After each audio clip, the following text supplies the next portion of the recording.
Now, the reason I focus on this dissenting opinion is, like I said, there is the long-term scenario of what criterion would be applied whenever the ICC has to intervene. And in this regard, I would want to answer in my own way a question that was asked by, I think it was Mr. Skolnick, Mr. Skolnick or someone else, about the role of the United States in, at the ICC. Now, and I will answer this question from the wider perspective of political intervention at the ICC. My conviction is that the Kenyan case is no more serious than many other cases across the world, including those that were alluded to by the Judge Cowell in his dissenting opinion. And in many countries across the world, when there is there are elections, there will be some sort of violence, there will be some sort of crimes committed, and so on. Now, my view is that there is political interest in the Kenyan case.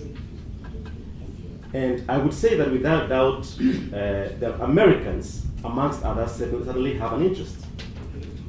Now, how does America influence? I think the question was asked by Mr. Nuremberg, actually, yeah? Mark, yes.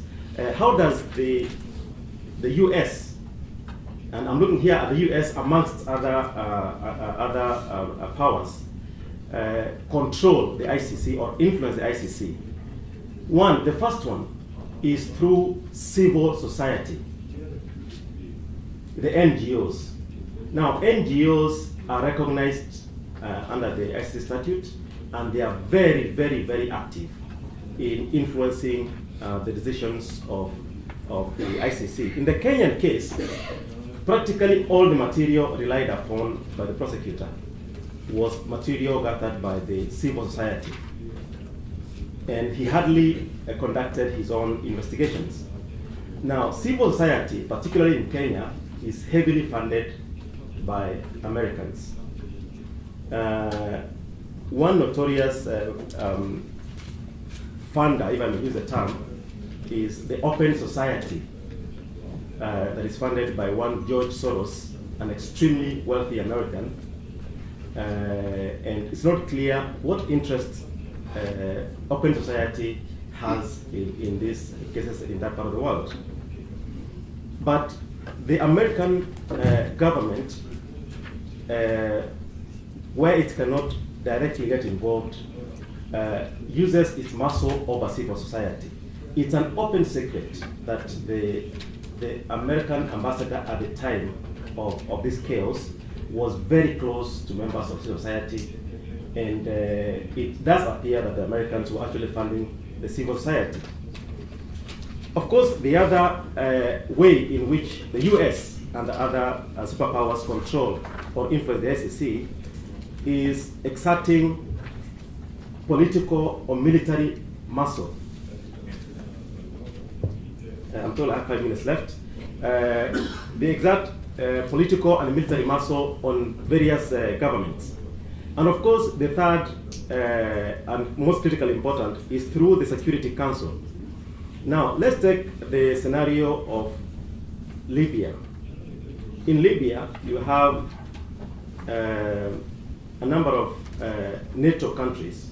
You have the US and its friends bombing Libya, chasing Gaddafi until they eventually get into a hole.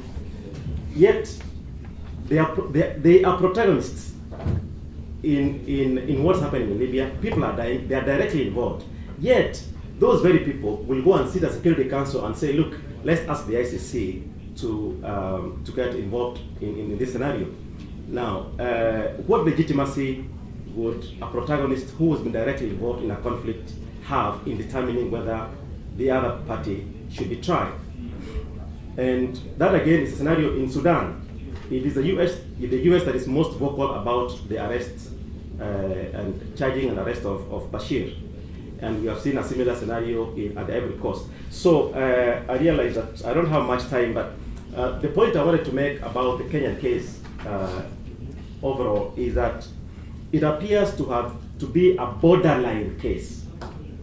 It's a borderline case where it's not clear whether the ICC should have intervened or not.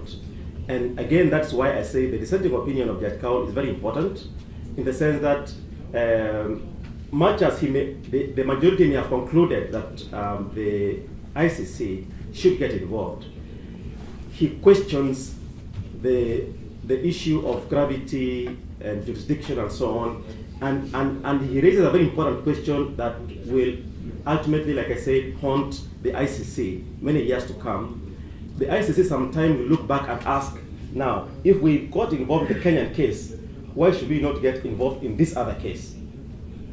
And once the parameters have been set, the other thing that may ultimately happen is that the ICC will find itself, if it has to use the same parameters, will ultimately find itself handling thousands of cases that it cannot possibly deal with.